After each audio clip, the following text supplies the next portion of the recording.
The SportsMax Zone, 12 of the finest openers in the history of one-day international cricket. Today, our panel of experts will narrow the list to 6 before they choose their 2 for the SportsMax Ultimate One-Day International 11. Welcome to Ultimate Cricket. It is day 1 of the ODI discussions. As it was with the test matches, the panel's decision will carry a 30% weighting, as will that of the zone team. If the panel and the zone team can't agree, then it's up to you to break the deadlock by selecting your team at www.sportsmax.tv/ultimate. Lance will lead this first portion of the discussion, and he's standing by with George, and they have 4 cricket-crazy gentlemen as part of today's panel.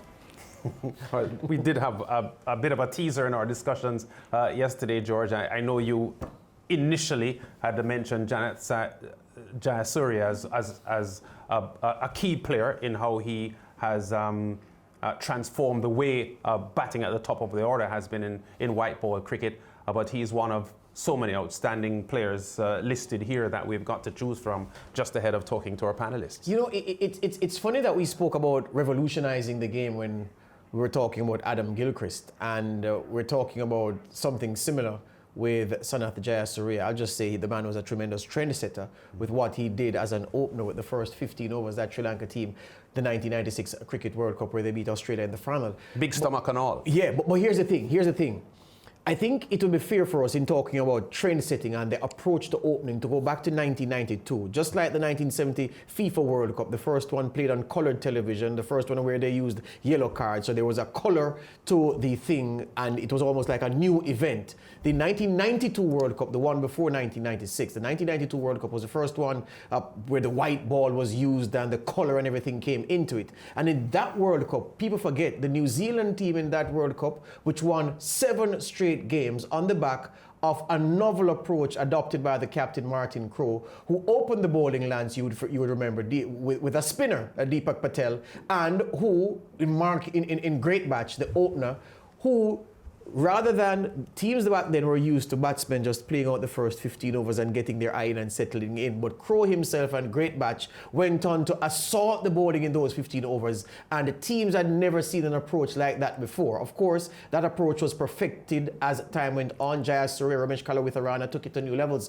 for Sri Lanka. Gilchrist took that mindset to an even berserk level, if you can classify it as that. So I'm just saying there's a continuum of the approach of trend setting in the opening position and of captains being innovative. I say all that to say that Jayasuriya was a chain in the link of the trend setting and changing the way people thought and approached the first 15 overs, and for that he gets a massive amount of respect from this chair.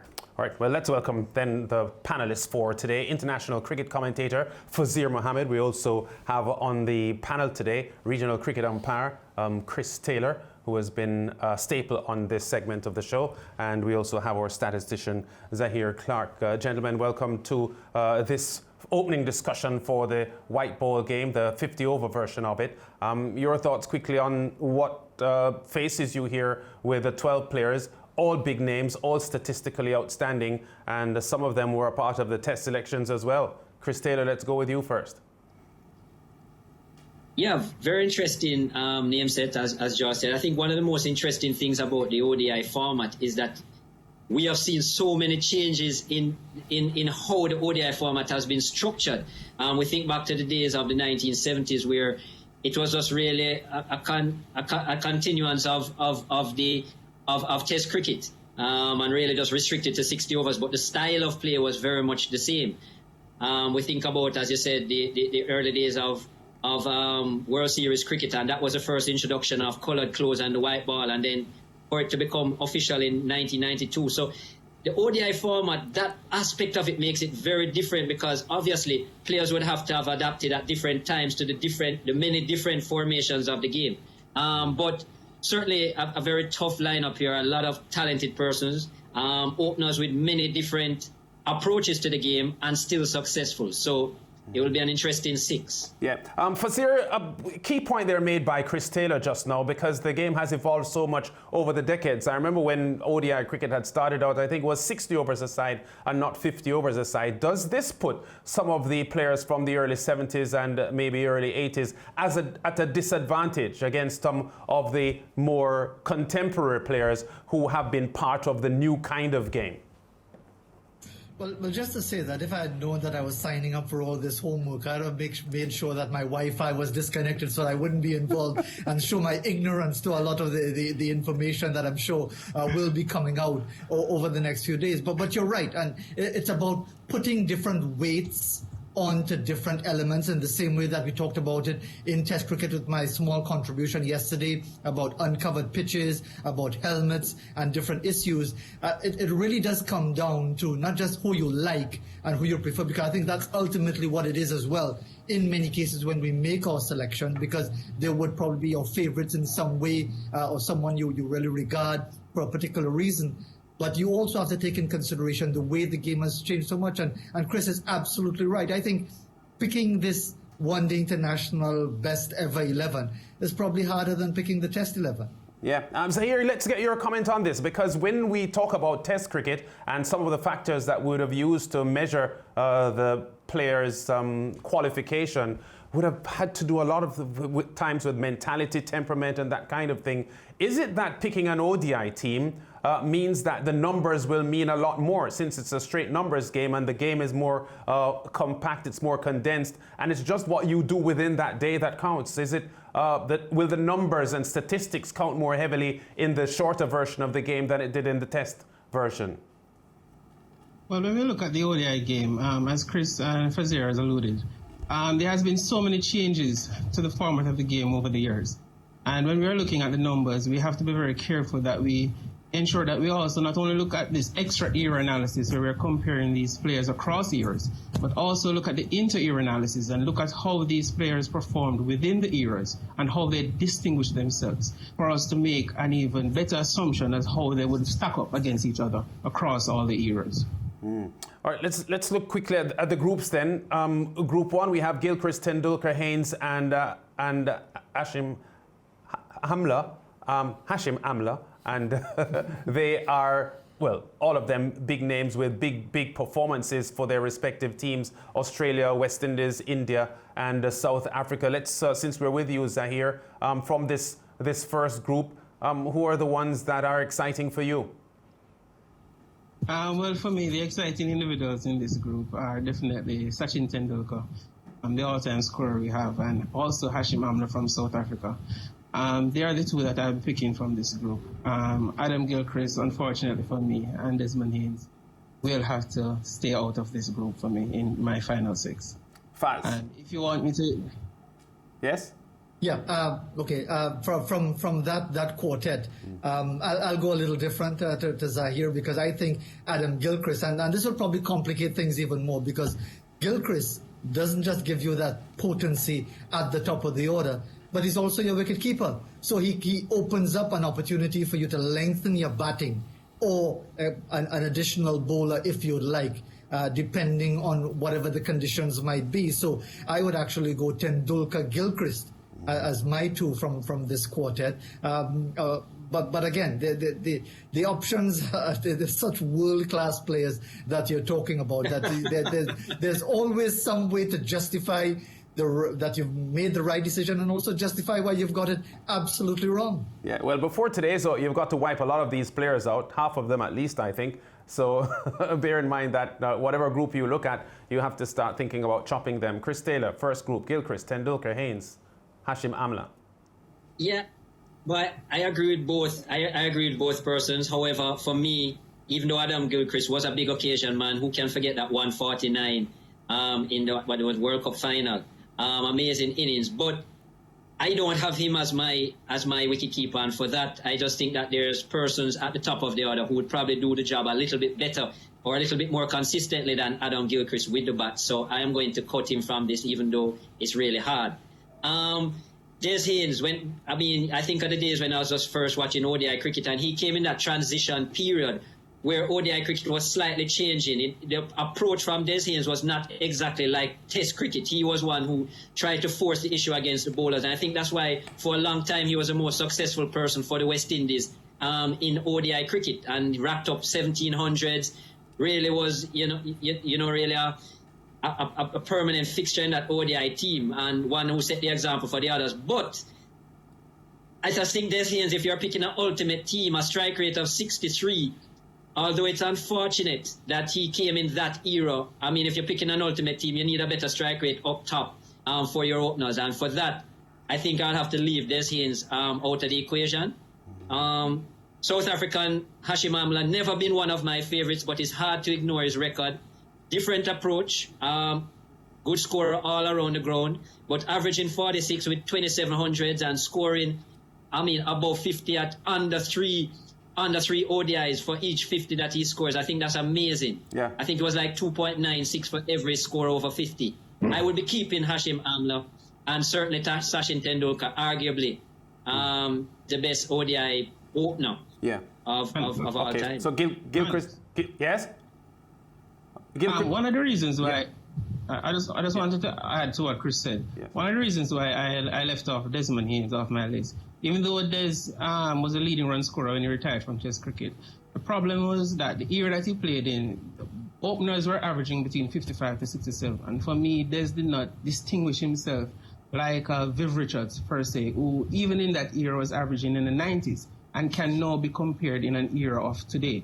And his penchant for scoring hundreds was not as high as the others that we have in this 12-man group. And also the large disparity between his averages at home and away, 67 versus 35 away, is one of the reasons as well for me why I'm leaving him off my list.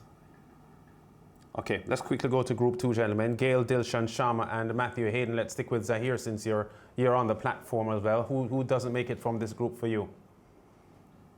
This group was a very tough group for me. I think the only person not going to make it for this group for me is going to be Hayden. And the big reason why I'm leaving off Hayden off this group has to do with his propensity for those big hundreds. Like Gilchrist and Hayden, for me, I think they were too settled with those quick 40s and 30s and 40s instead of going on for the bigger hundreds. His strike rate also ranks, I think, 10th out of this group. And when you look at how he scored, his rate of scoring hundreds was around 11th out of this group.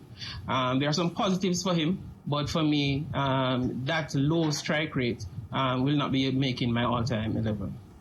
All right, Faz, Gilchrist. Well, from that quartet, I would think that Dilshan and Hayden will be the ones that I'm leaving out. I think more for the fact that you can't omit, at least at this stage, Rohit Sharma and Chris Gayle than for just simply saying that Hayden and Dilshan don't necessarily stack up. And that is where the difficulty comes in. And because we're so influenced by the pace of the modern game, compared to what would have happened previously. And I'm glad Zaheer raised that point about Desmond Haynes and his rate of scoring, because you also have to take into consideration role players. Because if you've got a really potent batting lineup with Viv and Richie and so many others in your lineup to come, does it create a different mindset to the opening batsman? But again, that's just another element to it all. But from the second batch of our quartets, I'm leaving out Matthew Hayden and Tilakaratne Dilshan and retaining Rohit Sharma and Chris Gayle. As I said, all fantastic players, but you have to make a choice.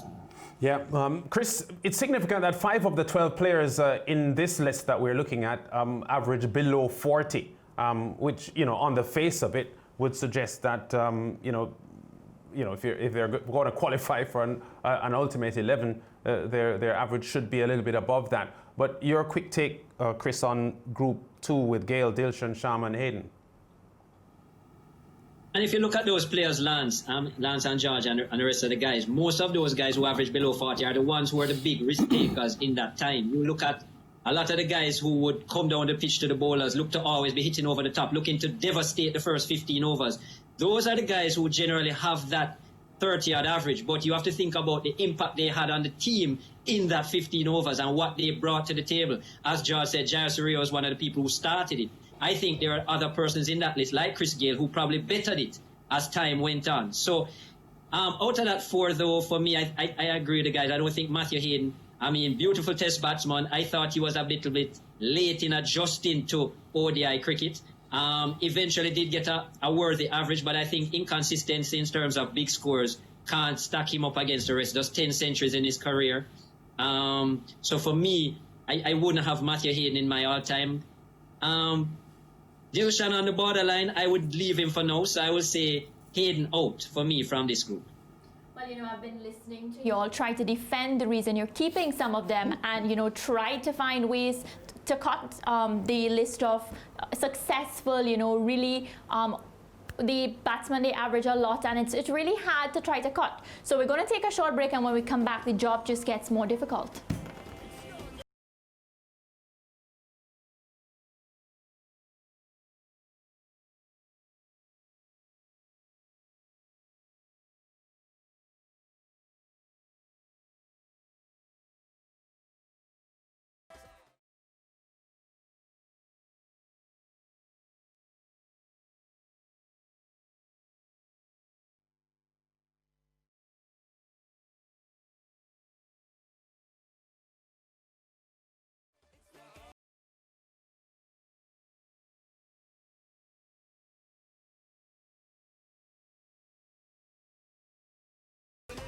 It's the opening day of our Ultimate ODI 11 discussions. You can go to www.sportsmax.tv/ultimate and vote by selecting your team. You have until Friday, June 5th.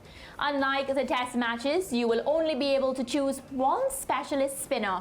Remember, your votes value 40% of the overall decision. So if there is a split between the panel and the zone team, then it comes down to your choice. George is standing by with Lance to lead you through this segment as we continue to discuss the openers and later narrow the list of 12 to 6.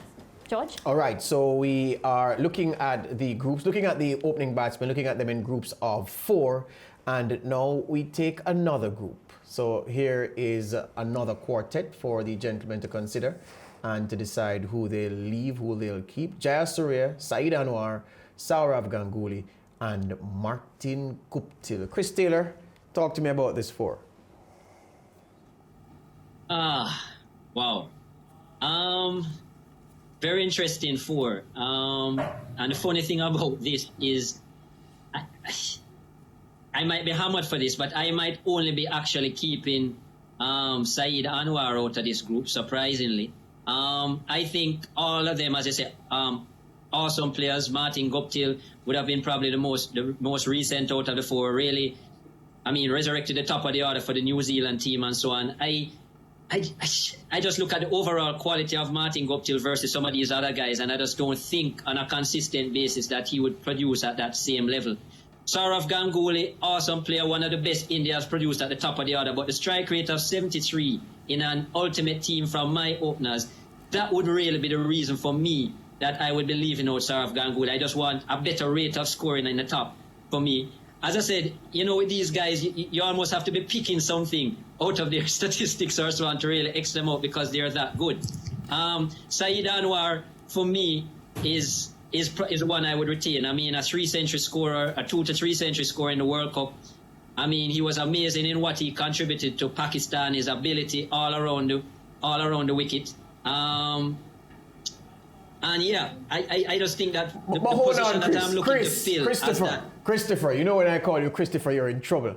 You're talking about Saeed Anwar and his World Cup credentials, and you correctly state them. And you're not picking the man who starred the 1996 World Cup. You're not talking about a Jayasuriya who had an amazing strike rate, 130 odd by the end of the tournament. You're not talking about a man. If you remember that match against India and what Jayasuriya did to Manoj Prabhakar, who started bowling medium pace to him and then had to switch to off spin because of the treatment he was getting from the great Sri Lankan, who was the star of a fantastic team that really lobotomized the Australians in that final to win the tournament. Christopher, come on, I'm appealing to you. Jayasuriya deserves your vote, you don't think?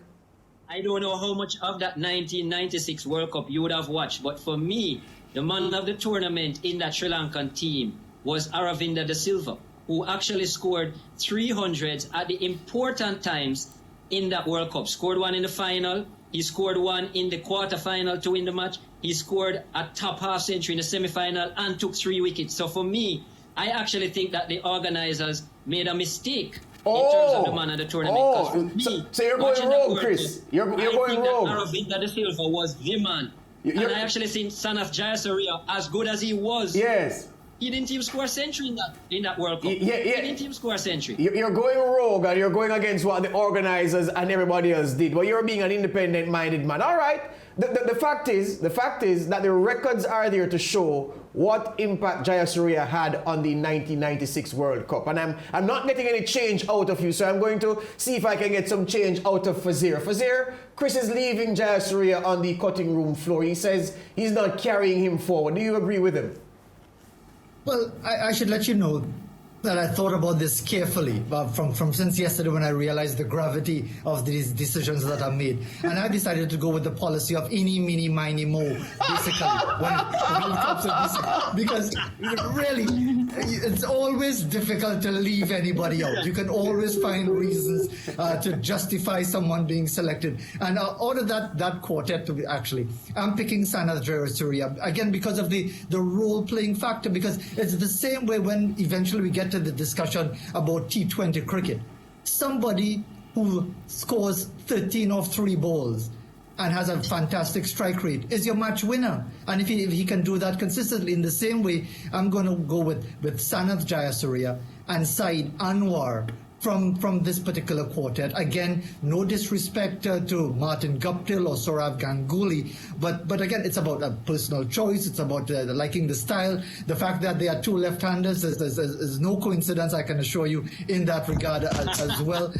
But I think that Jayasuriya, as ordinary as his numbers would have been in that 1996 World Cup, even if he was there for a couple of overs, even if he was there for 3 overs, the fact that he got out in the semi-final in the opening over would have probably had India relaxing and opened the door for the magnificent batting of Aravinda De Silva that was to come. So there are so many elements tied into it, but I say, when in doubt, eeny, meeny, miny, mo. Zaheer, can I get a cosign for you and Jayasuriya from this 4?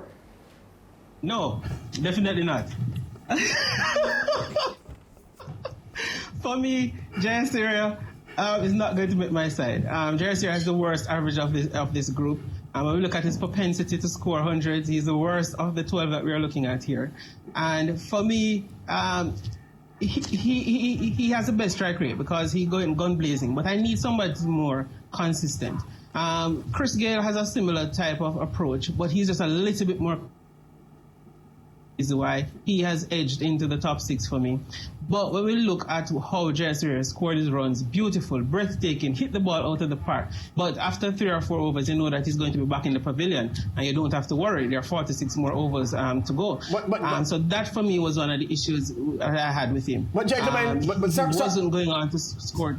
Sorry to interrupt you, Zaheer, but I anticipated all of this would have happened for Jayasuriya, and I said, you know what, I'm going to try to get the panel to stay with him at least for a little bit longer. I'm just saying that, it's improper to cut him at the start. I'm saying, for a gentleman whose role was clear, it was to go and go hard. It was to do what would have been considered under normal circumstances to be irrational, to be irresponsible, to be intemperate. He made what was intemperate, what was irrational, what was of bad judgment. He made that a staple of how batsmen were able to go. So his job was not to bat 20 overs or 25 or 30. It was to go hard and see what you could get. It was to put the opposition on the back foot and allow others to come. It was a role played to perfection in 1996, which is why the tournament organizers did what they did, notwithstanding the contrary view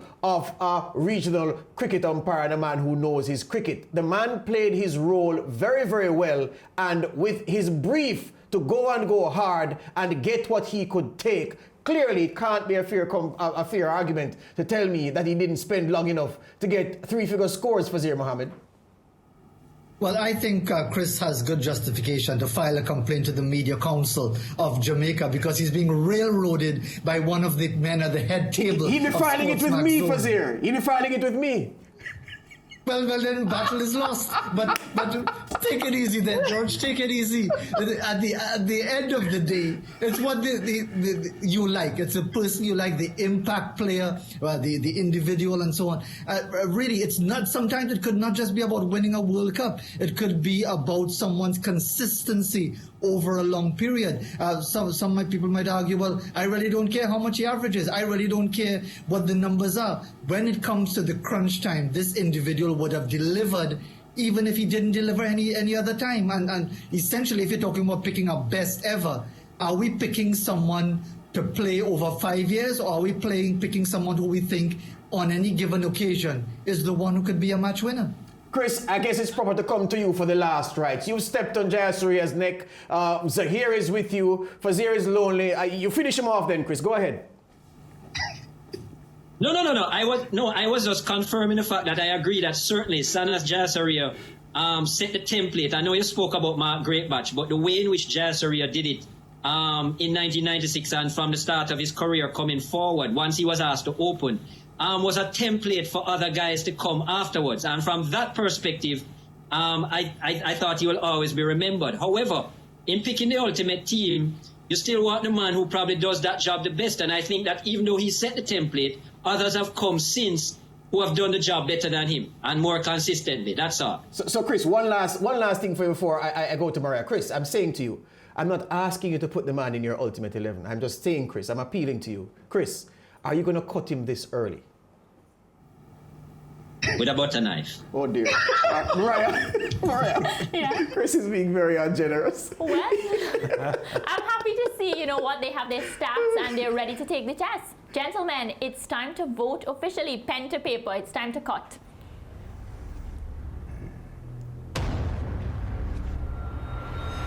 We're cutting from the first group.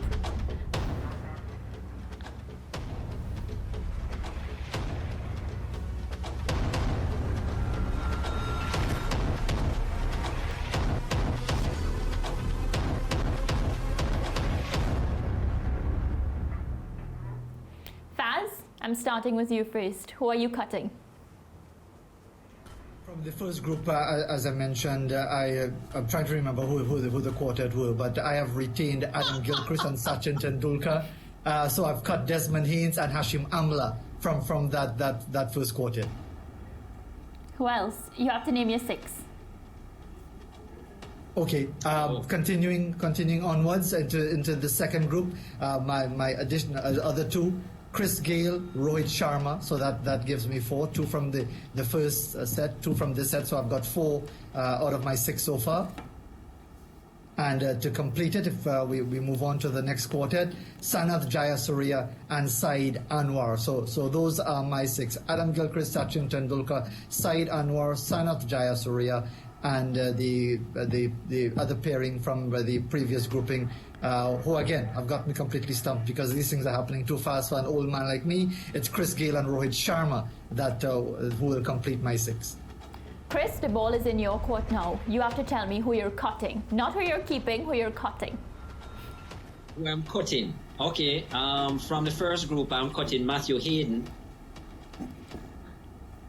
Oh, sorry, I'm cutting from that group on the screen at the moment. I'm cutting Desmond Haynes and Adam Gilchrist. So I have Sachin Tendulkar and Hashim Amla. All right, so from this group. Yeah. Right, from this group, I am cutting Matthew Hayden. Yeah. All right, so the last man standing, he gets to pick his 6. Who are you cutting? And from this group, I'm cutting Jayasuriya, Ganguly, and Guptill. That's it? So I think that leaves me with 6. All right, so moving along now, the last man in our panel. Who are you cutting? Well, from the first group, I'm cutting. Yeah, from the first group, I'm cutting Adam Gilchrist and Desmond Haynes. In the second group, I'm cutting Matthew Hayden, and in the third group, I'm cutting Jayasuriya, Anwar, and Ganguly. George, Lance, we see Zaheer. He cut some big names over there.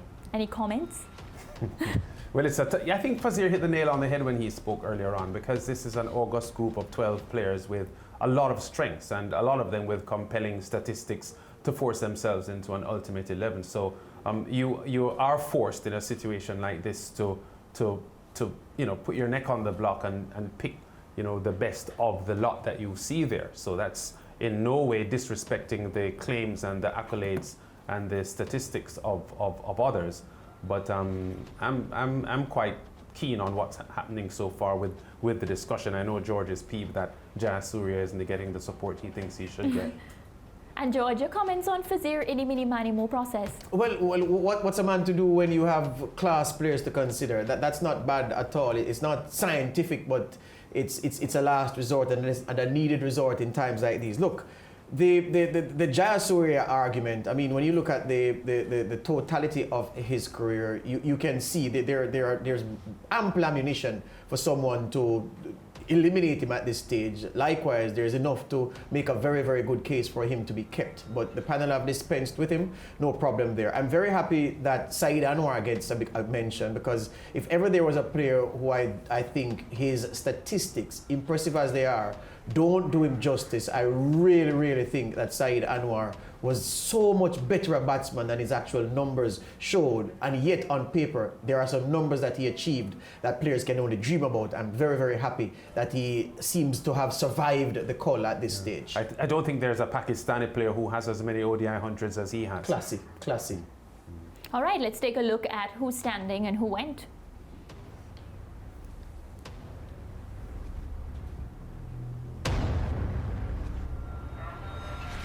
So we see Desmond Haynes, he's the first to go.